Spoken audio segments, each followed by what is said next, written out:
even when I'm down. Got my head in the clouds and my feet on the ground. I got big dreams, gonna make them true. Yeah, we've got big dreams here at the Genius Lab. Toby here, your self-empowerment trainer.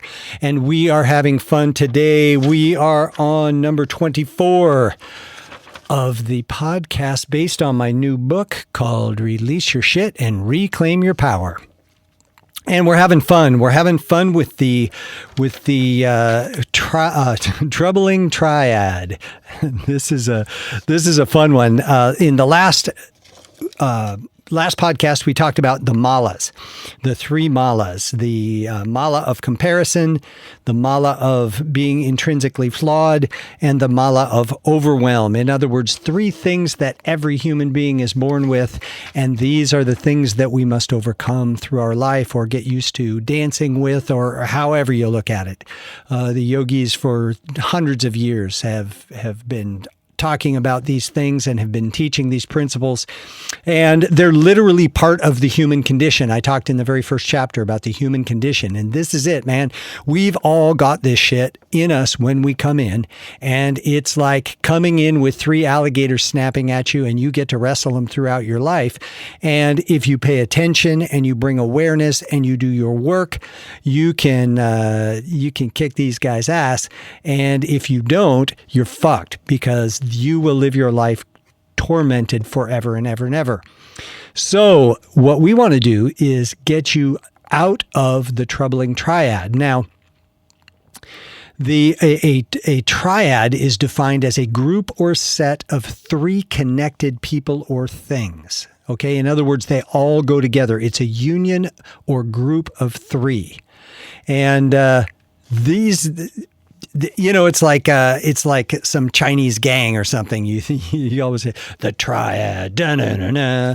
But it's really powerful, and they're real. These things you will find out, as we dive into these things. This is like a big deal. So the first of the troubling triad is it expresses itself with feelings of not being good enough. Okay, in other words, I'm intrinsically flawed. And this is just basically, I'm fucked. Right out of the bucket, I'm just not good enough. Now, some of us, because of ancestral imprints, we have this natural thing. Now, if you are from certain religious affiliations, you have what's called original sin, and basically what the theology is on this is that way back in the day when there were only Adam and Eve. And Eve tempted Adam to eat from the tree of knowledge, which was forbidden by God. Adam did it and basically fucked everybody else that has ever come afterwards, because that sin was passed on. It's called the original sin, and that separates us from God and blah, blah, blah. So this is where this is one way of looking at this, that we come in intrinsically flawed. We're not okay. And basically, another way to look at this from a tribal standpoint is that, we come in with unfinished business of the ancestors. And so if we've got relatives, if we've got ancestors that had low self-esteem, that maybe struggled a lot and never were acknowledged for their greatness, that lack of okayness gets passed on to us, and it just keeps getting passed down from generation to generation. So a leg of the triad is basically, I am intrinsically flawed. There is no good in me, or there is very little good in me, or even no matter how much good in me, it doesn't matter, because fundamentally at the core of who I am flawed. And so basically, if we let this leg of the triad fuck with us, there's not a lot you can do about it. So it's really important to look at that and to begin to realize that this is a struggle, but this is not a truth. Okay? In my world, we are born, you are born absolutely perfect, and you are a God spark in this world to resonate a particular vibration of the Creator, and you are absolutely perfect just how you are. And so we need to shift that implanted idea that you are somehow flawed. And people go to great lengths to undo their flaws. I mean, if you look at how much people pay for plastic surgery to unflaw their looks and to fit a certain thing, and then there's another trend. And I was talking to one woman, she said, I've had implants put in when big boobs were in style, then little boobs were in style, so I had them taken out, and then I had to get a tummy tuck. I mean, it was just like she was so obsessed with looking a certain way. And I told the story earlier about the gal that gets her hair colored every 3 weeks because she doesn't want anybody to see that she's getting gray. Guess what? You're in your fucking 50s. You're going to get gray. Jesus Christ, get over it. Okay? So the first triad, first leg of the triad, I am intrinsically flawed. I'm fucked. Just fundamentally, intrinsically, that's the way it is. Now, the second one is a little bit different. It's I'm not as good as you. So it's not necessarily that you're flawed, you're just not okay. So this one gets really fucked up because this is about comparison. And people seem to have no end of things they compare themselves to. You know, it's like, well, you know, they're more fit than I am. So then they get as fit. Well, then, I'm not as rich as they are. And so then they make a bunch of money. And then, well, I don't have access to the country club that they have. So you join the country clubs. I mean, it's just like an endless keep up with the Joneses thing. And this is troubling because there's 7 billion, or I guess almost 8 billion people on the planet. So that's a lot of people to compare yourself to. Okay. And like I talked about in one of the previous podcasts, is that there's always going to be someone bigger. There's always going to be someone better. There's always going to be someone faster. There's, even Muhammad Ali later in his career, he said, yeah, I'm slowing down. I'm not the fastest anymore. I used to be, but I'm not now.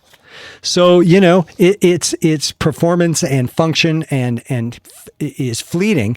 And the other thing in terms of comparison, like I mentioned earlier, is that trends change and values change.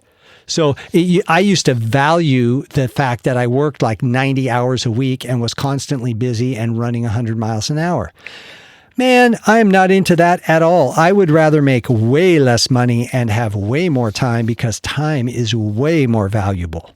Okay, so values change. So these things can really fuck you over. But if you look at them long term and if you look at them big picture, you can go, wow, because for example, there's things that I would like to have that some of my friends have that I don't have, and I do compare myself, but I don't, because that's one of my trips, and we'll get into that later. I don't allow myself to be tricked into obsessing about that kind of stuff. I basically look at what do I need to to fulfill my mission, and anything above that, I'm just extra grateful for. So be careful of comparison. It is a ruthless motherfucker. And, once you catch up in one area, you're always going to find another way to compare yourself to people where you're not going to be good enough. So knock that shit off. Okay, the third member of this treacherous group is overwhelm. And this is basically like, I have a friend who's always so busy, she never gets much of anything done. Now, this might sound kind of funny, but it's true. In her mind, she's trying to do 10 things at once rather than getting things done. And rather than getting things done, what happens is she just gets like in clusterfuck mode, what do they call it? Gridlock. Because functionally, the mind can only do one thing at a time. Now, I know what some of you guys think you're multitasking, but actually you're just doing a bunch of one things at a time. You're not ever doing more than one thing. Your brain just works this way, where if you focus on one thing, you're going to get a ton more done because you do the one thing and then you do another one thing, but each one thing has your full and undivided attention. So it's done very efficiently, it's done powerfully, and it's done quickly. And then you get on to the next thing. So what this triad is, it's overwhelm. It's like, there's so much to do. I'll never get it all done. And if I don't get it all done, then I'm not okay, which means I'm basically just fucked and I shouldn't even try anything, because you see where I'm going with it. It is a tricky dude, I'll tell you. So like all of the Triad members, they work together.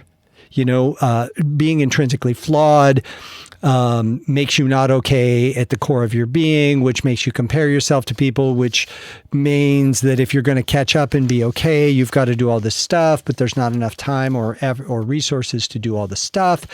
And then basically what you find yourself is massively depressed, overwhelmed by despair, and you on medication, and then you're completely fucked. But as you bring your awareness to these things, this shit can be worked out. And that's what's so powerful about the work that's in this book.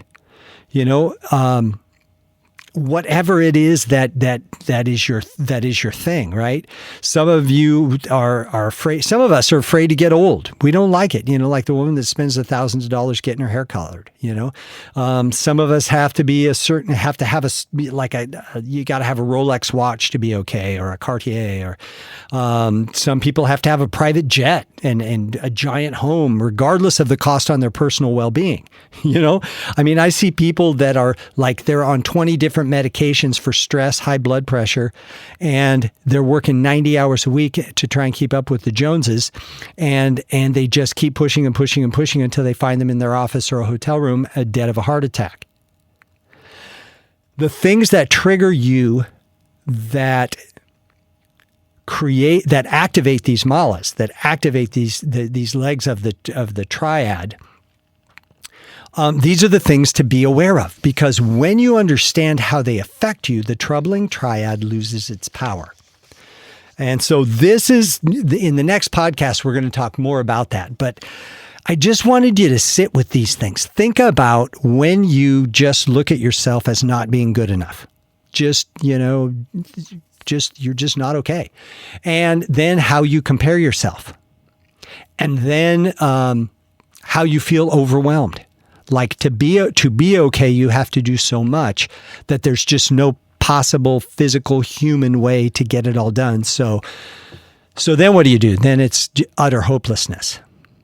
So this is really a fucked way to live. And the thing is, you don't have to live this way. The troubling triad is like a gang that's constantly trying to attack you.